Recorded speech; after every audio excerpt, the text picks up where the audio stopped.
Ça touche cette question-là aussi. Voilà, je vais donner la parole à notre premier orateur, Ahmed Benani. Ahmed Benani est anthropologue et politologue, docteur de l'Université de Lausanne, où il a enseigné à Lausanne les sciences de la religion et l'islam. Voilà, Ahmed, tu as la parole.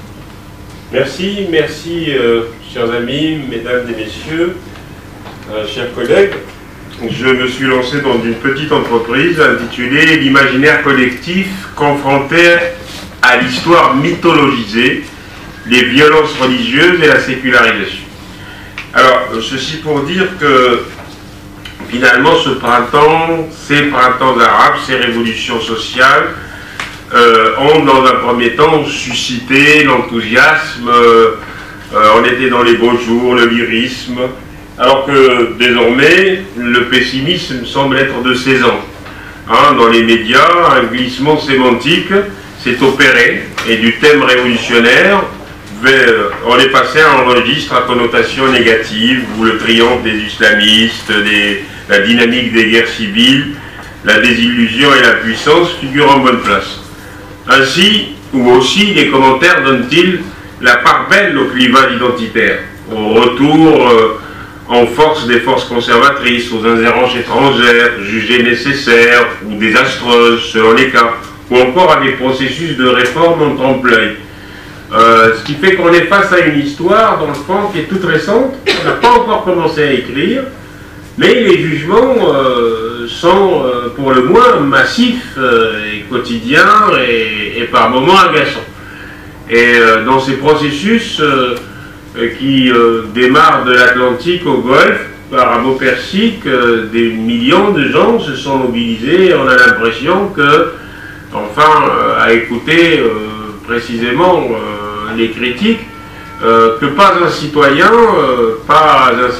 ou une citoyenne au sens plein du terme, n'est sorti manifester pour revendiquer un certain nombre de droits. C'est comme si cette révolution était une espèce de récréation et que un certain nombre de dirigeants, à la fois locaux et du monde, ont décidé d'en siffler la récréation.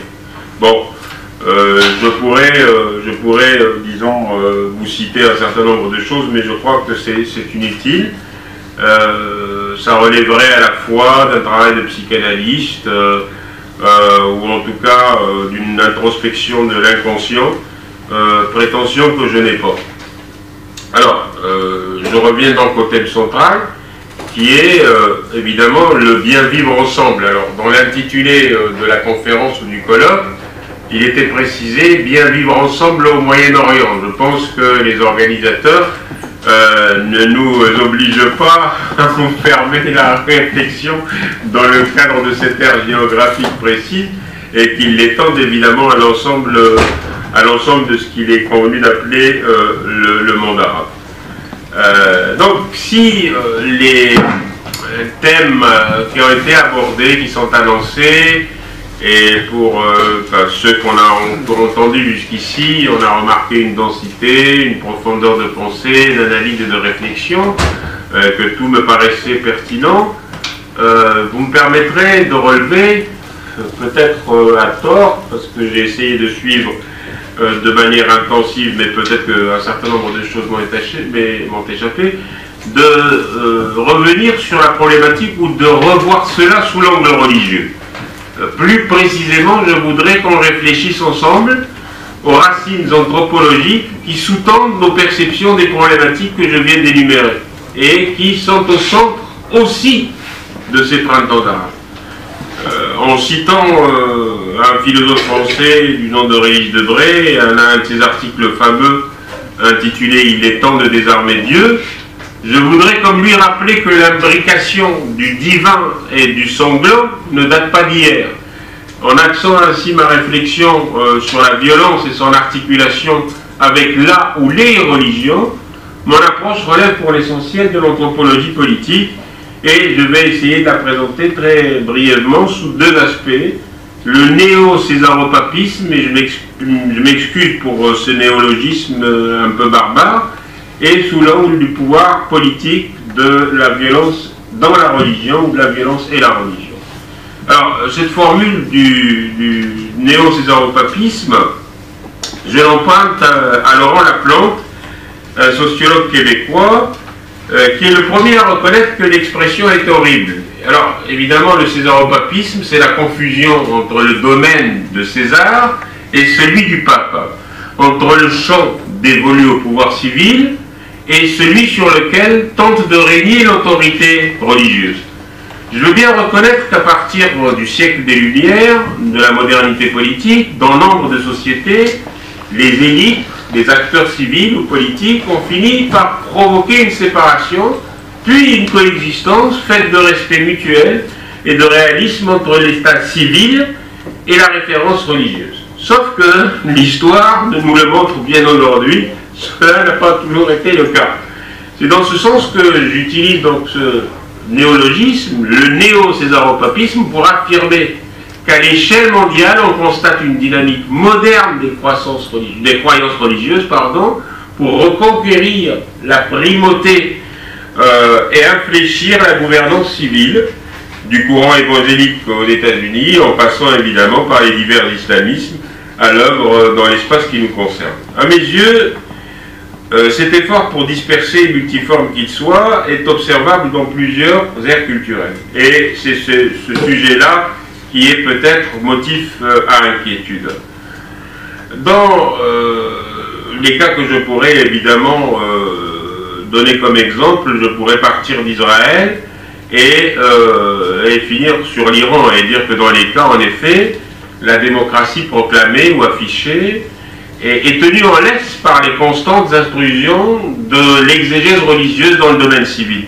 Les Iraniens peuvent élire des réformistes ou des radicaux, mais les décisions des représentants du peuple sont systématiquement remises en question par une véritable cour d'appel religieuse, lieu du pouvoir réel, celui du guide suprême, l'ayatollah Ali Khamenei, qui use de son emprise absolue sur les consciences pour anesthésier d'une certaine manière la volonté démocratique. En Israël, c'est la Bible. C'est à la Bible que l'on recourt pour juger nul et non avenu, pour ne donner que cet exemple-là, les conventions internationales ou les résolutions des Nations Unies. Parce que Jérusalem est mentionné fréquemment dans la Bible et rarement dans le Coran, preuve est faite ainsi que le droit israélien de réduire implacablement les parcelles du territoire palestinien sont bien fondés.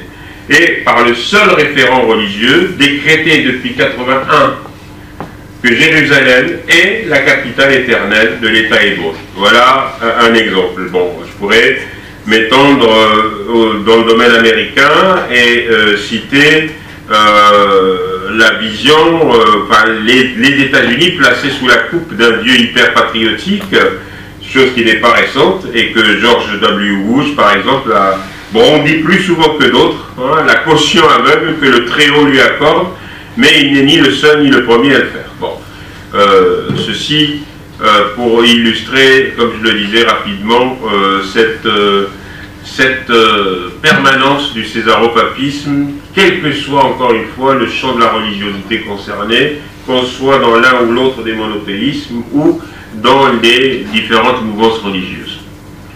Alors, qu'est-ce à dire tout cela? Eh bien,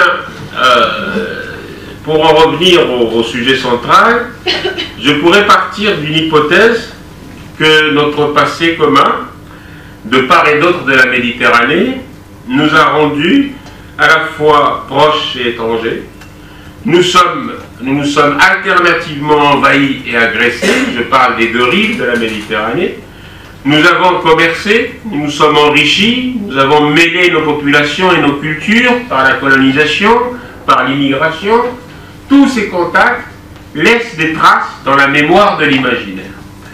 Si le cadre d'une communication de colloque ou de cet atelier ne nous permet pas d'aller très profondément dans l'analyse, du moins voudrions-nous commencer par nous interroger sur cette histoire en miroir qui est la nôtre. Peut-être alors comprendrons-nous comment des événements et des notions aussi connotées que croisade, religion, guerre sainte, guerre juste, invasion, influe sur nos perceptions de l'autre. Qu'on nous permette de limiter notre réflexion à 2 thèmes, parce que sinon ça en ferait trop. Alors le premier thème que j'ai sélectionné dans ce regard croisé, dans cette histoire en miroir, c'est celui de l'immigration-invasion.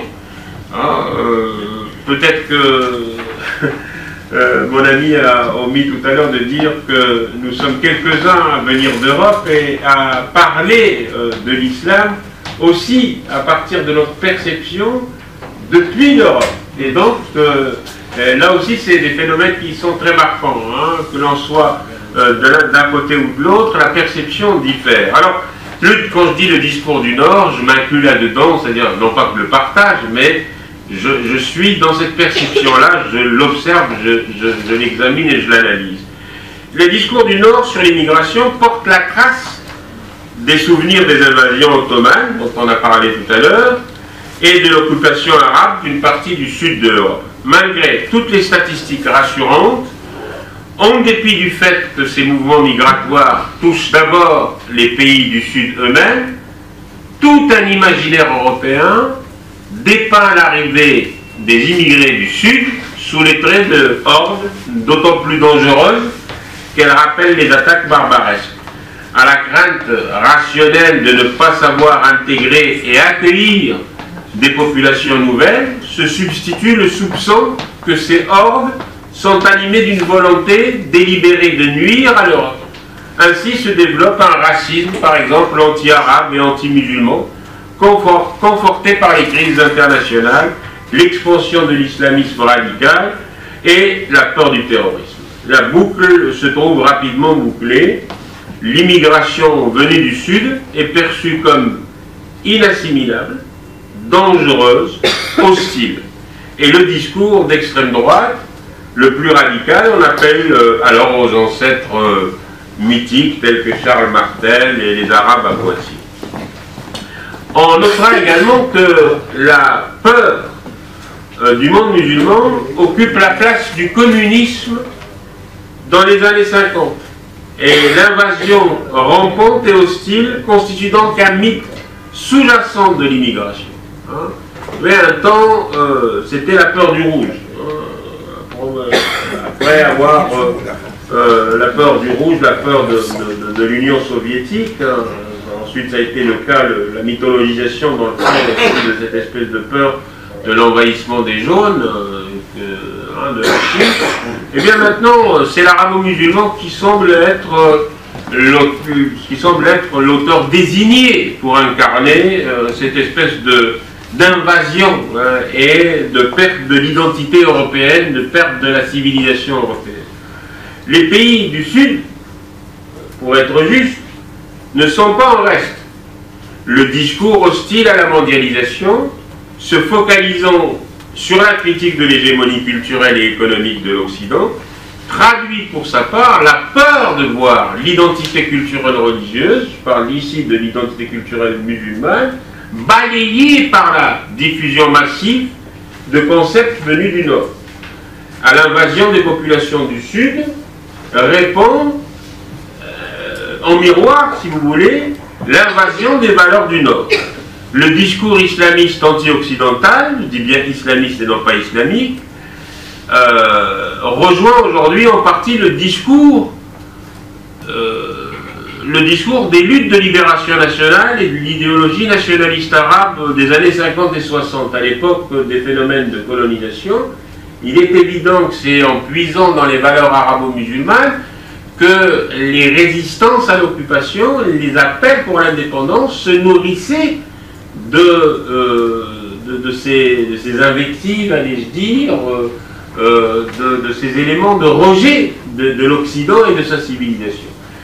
Eh bien, l'expérience de la colonisation, avec son cortège d'institutions politiques, sociales, culturelles, imposées aux colonisés, a apporté en son temps une justification historique et théorique, bien sûr de ce refus de l'invasion culturelle, mais la colonisation ne faisait elle-même que raviver le souvenir des croisades. Aujourd'hui, le souvenir des invasions ottomanes et arabo-berbères, celui des croisades et de la colonisation, bloque la réflexion rationnelle et la culturation et la fertilisation, si vous voulez, croiser des valeurs et des institutions. Je ne peux pas ne pas citer, et mon ami Benzine me donnera sans doute raison, notre grand penseur et historien de l'islam Mohamed Harkoun, qui, déjà en 1945, disait que les termes islam et occident ont polarisé un intense travail de construction de l'imaginaire de l'autre, ou un travail intense de l'imaginaire tout court. On a diabolisé. À la diabolisation islamique et arabo-islamique de l'Occident répond dans une dialectique polémologique la construction imaginaire de l'ennemi. Dans ce contexte, eh bien, le Sud semble plus profondément touché dans la mesure où la recherche historique y est nettement moins développée qu'au nord de la Méditerranée. Au Proche-Orient, j'aurais voulu qu'il soit là parce que c'est de lui, Georges Corme soulignait que les modèles de l'imaginaire collectif restent figés dans un passé de gloire et de souffrance, idéalisé, mythologisé, et il n'y a pas d'avenir que dans un retour aux grandeurs perdues. Le Proche-Orient est ainsi enfermé dans un modèle de temporalité régressive. Nous sommes ici donc au cœur de ce passage qu'on appelle en fait le passage de la mytho-histoire à la mytho-idéologie. Les faits historiques réels sont transfigurés, interprétés en mythes fondateurs, transformés en représentations idéalisées qui finissent par imposer leur signification au passé, mais aussi à interpréter le présent et à orienter le futur. Devenues mytho-idéologie, ces constructions intellectuelles résistent à l'analyse historique, critique. De là vient cette incompréhension lorsque nous nous opposons, dans le fond, où nous opposons nos visions mutuelles du monde. Pour l'Occident, la page de la colonisation et celle des croisades est sans doute définitivement tournée.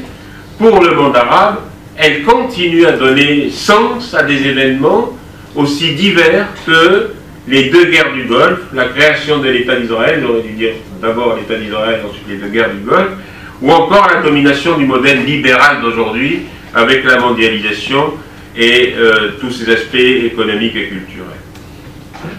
Alors, grande question, cette prégnance de la mytho-idéologie ne va-t-elle pas se retrouver dans la façon dont le sacré s'articule au pouvoir et à la violence? Alors, afin de clarifier le terme du débat, je propose une réflexion en deux temps. Le premier concerne les concepts de laïcité ou de sécularisation, je préfère le terme sécularisation à laïcité. Le second, le rapport entre religieux et violence. Et j'en aurai fini. Il y a une littérature abondante sur l'islam qui est née sur les décombres des attentats, pour ne prendre aucun repère historique, les attentats de New York, les attentats de septembre 2001, qui n'engagent pas, en fait c'est un véritable dialogue de sourds quand ils ne réactivent pas les fantasmes les plus méprisables et les plus racistes. L'obsession occidentale de voir en une religion, l'islam, la source principale de la violence et de l'obscurantisme, sans s'interroger davantage sur les conditions économiques, politiques et sociales, en dit long sur la difficulté partagée à réaliser des conditions d'une véritable sécularité. Mais que signifie exactement ce concept? Alors, évidemment qu'à la suite du mouvement des Lumières, et bien entendu de manière non linéaire, les États occidentaux modernes se sont institués en séparant la sphère religieuse de la sphère politique. Cette séparation a pris des formes différentes selon les cas, en fonction de chaque histoire particulière, il va de soi. La France, longtemps considérée comme la fille aînée de l'Église, a opéré au début du XXe siècle une séparation d'autant plus rigoureuse que les forces anti-républicaines étaient alors majoritairement catholiques. Il n'empêche que la Déclaration des droits de l'homme et du citoyen, qui fait partie intégrante de la Constitution de la Ve République, est toujours placée sous les auspices de l'être suprême. En Angleterre, la reine est encore aujourd'hui le chef de l'église anglicane. En Allemagne, l'État est religieusement neutre, ce qui n'empêche pas la coopération entre lui et les églises sur certains sujets, en particulier dans le domaine de l'éducation. Dans chaque cas, le rapport entre l'État, la société et la religion ou les religions dominantes prend des formes institutionnelles particulières qui n'ont pas de rapport direct avec la persistance ou non de la ferveur religieuse des fidèles. En Europe, comme aux États-Unis, les valeurs religieuses ont joué et jouent toujours un rôle politique et social et participent à la modernité. Cependant, ce n'est pas la religion qui dicte sa loi aux politiques. Sans doute conviendrait-il alors de distinguer entre la sécularisation, désacralisation objective de l'activité politique et sociale et la laïcisation entendue comme un phénomène plus subjectif et idéologique qui entraîne une mise en question des valeurs religieuses en tant que telles. Dans les pays du Maghreb et du Mashrek, le concept de laïcité, et je pense que c'est sur ce point que portera notre discussion, le concept donc de laïcité, auquel, je disais que je préférais le terme de sécularisation en tant que tel, n'a pas de sens. Ce qui ne signifie pas pour autant que l'attachement à l'islam soit par nature anti-moderne. De fait, comme le souligne Burhan Rayoun, l'islam a été pour les pays arabes et musulmans, tour à tour, le support d'une identité nationale, communautaire, face à la colonisation et à l'agression étrangère, la première source de légitimation des transformations sociales modernes, pour devenir aujourd'hui l'expression des frustrations et des revendications des masses laissées pour compte ou marginalisées par leur propre régime. Il ne faut absolument pas vous étonner de voir par exemple qu'un mouvement comme El Nahda ou les frères musulmans sont les premiers à recourir à des stratégies, je dirais, caritatives. Chaque fois qu'il y a une catastrophe, qui va d'un tremblement de terre, une histoire où l'État est défaillant, ce sont ces organisations qui se substituent à l'État dans ce rôle-là. Et donc leur popularité est gagnée par leur présence sur le terrain. C'est pas quelque chose qui a été imposé par la violence en tant que telle, et donc la page serait tournée. Alors, quel lien une religion monothéiste entretient-elle avec la violence? Comment intervient-elle dans l'élaboration des concepts de guerre sainte, par exemple? Croisade, djihad, de guerre sainte. Comment est-elle instrumentalisée par le pouvoir politique? Poser la question revient à analyser la place de la religion dans la société, et donc les conditions historiques, politiques et sociales dans lesquelles elle évolue. Car le texte sacré ne parle jamais tout seul. Il est toujours interprété. Il est donc assez vain de demander si le Coran prêche la violence et la religion chrétienne l'amour ou l'inverse. L'important est moins ce que dit le Coran que ce que les musulmans disent du Coran. La lecture du même évangile a nourri en Europe, et au même moment, la douceur miséricordieuse de saint François d'Assise et la violence inquisitoriale de saint Dominique. La violence sous la forme sacrificielle fait partie de la religion, mais il y assume souvent un rôle cathartique. La justification de la guerre relève pour sa part avant tout du politique. L'historien Jean Flory montre bien comment le christianisme, viscéralement réfractaire à la violence et à la guerre, a mis 11 siècles pour accomplir une révolution doctrinale radicale, l'amenant à justifier la guerre sainte des croisades et sanctifier le moine soldat. La guerre défensive a d'abord été une nécessité pour protéger l'empire devenu chrétien. Puis, l'implication toujours plus grande de la papauté dans les affaires temporelles, celle de l'Église dans la société, amenèrent progressivement l'idée que la guerre pouvait être justifiée, puis juste, enfin sainte, lorsqu'il s'agissait de défendre les lieux saints. Et à la fin du XIe siècle, jihad et guerre sainte se sont ainsi rencontrés dans la même sacralisation de la guerre. Dans les siècles suivants, les guerres dites de religion verront s'opposer les chrétiens entre eux, pour la plus grande part, la plus grande angoisse d'ailleurs d'Erasme, mais enfin maintenant que l'Église n'assume plus le pouvoir temporel, elle délivre un message résolument pacifique.